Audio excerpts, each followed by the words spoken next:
I used to believe that certainty was something you earned by loving well. I believed that if you showed up every day, listened carefully, forgave quickly, and trusted deeply, life would eventually reward you with safety. That belief shaped my marriage and defined my friendships. It made me confident in the choices I made and the people I let close. I thought I had chosen wisely. I thought I had built something solid, something honest. I was wrong, and the moment I realized it, my entire understanding of love, loyalty, and myself began to fracture. My husband and I didn't have a dramatic love story. It wasn't fireworks or fate or chaos. It was calm, steady, and familiar. We met, we grew together, we planned a future that felt predictable in the best way. He knew my routines, my fears, my small habits. I knew his moods, his silences, the way he avoided conflict. We weren't perfect, but we were comfortable, and I mistook comfort for truth. When we married, I believed we were choosing each other fully, honestly, without secrets. My best friend had been part of my life even longer than my husband. She was there before the marriage, before the house, before the shared routines. She knew my history, my family, my past heartbreaks. She was the person I trusted without question, the one I called when I needed reassurance or laughter or grounding. She sat beside me on my wedding day and held my hands during difficult moments. If someone had asked me to name the two people I trusted most in the world, I wouldn't have hesitated. I would have said their names with certainty. For a long time, everything appeared normal. Days passed in their predictable rhythm.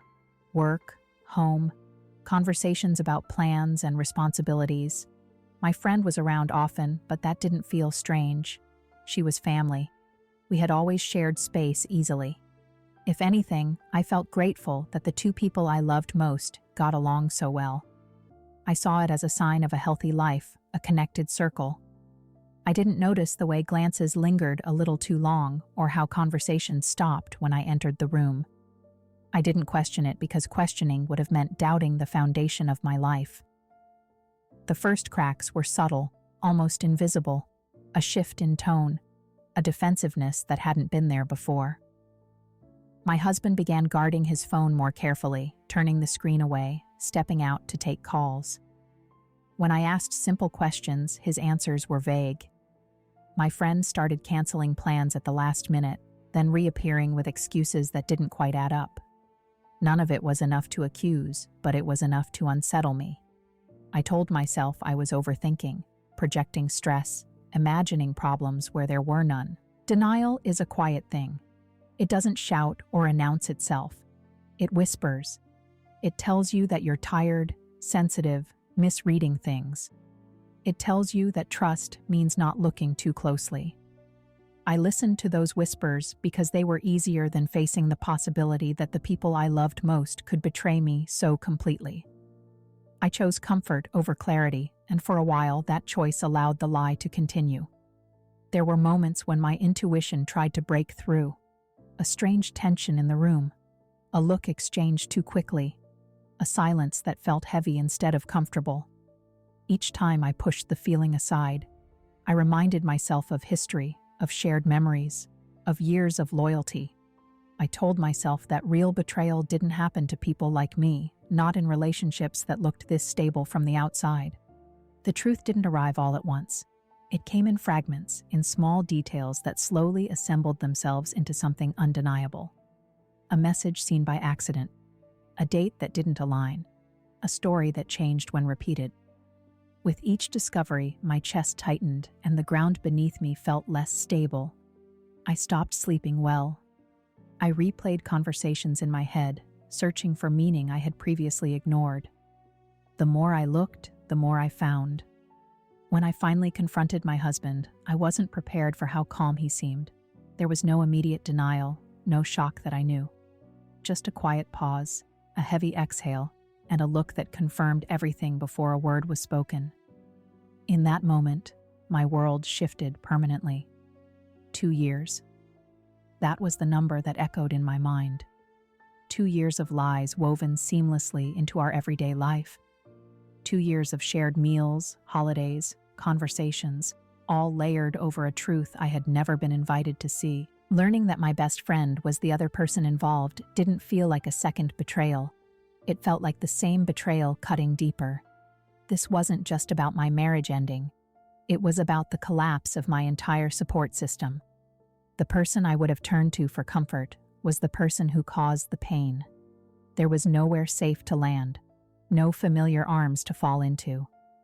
I felt exposed, humiliated, and profoundly alone. Anger came later. At first, there was shock, a numbness that made everything feel distant and unreal. I moved through days mechanically, completing tasks without presence or emotion. When the anger finally arrived, it was overwhelming. It wasn't loud or explosive. It was heavy, burning, and constant. I was angry at them for their choices, angry at myself for not seeing it sooner, angry at the years I could never get back. I replayed every memory involving the three of us, searching for clues, rewriting history through the lens of truth. Moments I once treasured became painful reminders of deception. Laughter felt tainted. Photos felt cruel. Even ordinary places became charged with meaning I never asked for. I grieved not just the loss of my marriage and friendship, but the version of myself who believed so deeply in them. What hurt most was realizing how easily I had been replaced in their private world while remaining essential in public. I was still the wife, still the friend, still the person they smiled at and made plans with, all while sharing a secret that excluded me entirely. That level of duplicity was something I struggled to comprehend. It forced me to question my judgment, my worth, my ability to read people at all. Healing did not begin with forgiveness or closure. It began with distance. I stepped away from both of them, not out of strength, but out of necessity. I needed silence to hear my own thoughts again. I needed space to feel without being influenced by their explanations or apologies. In that quiet, I began to understand that betrayal says more about the people who commit it than the person who suffers it. Slowly, I started rebuilding my sense of self. Not the version that existed within those relationships, but the one that existed before them. I learned how to sit with discomfort without rushing to fix it. I learned that grief doesn't move in a straight line, and that some days would feel heavier than others. I learned that trust, once broken this deeply, takes time to rebuild, especially trust in oneself. I no longer believe that loving well guarantees safety, but I do believe that choosing yourself after betrayal is an act of courage. I believe that survival is found not in pretending it didn't hurt, but in acknowledging the depth of the wound and still choosing to move forward. My story is not just about what was taken from me. It's about what I discovered when everything familiar fell away. I discovered that I am stronger than the lie that tried to define me. I discovered that loss can coexist with growth and that endings, no matter how painful, can still make room for something honest. I didn't lose everything. I lost people who were willing to betray me, and in doing so, I gained clarity. And that clarity, though it came at a high cost, became the beginning of my freedom.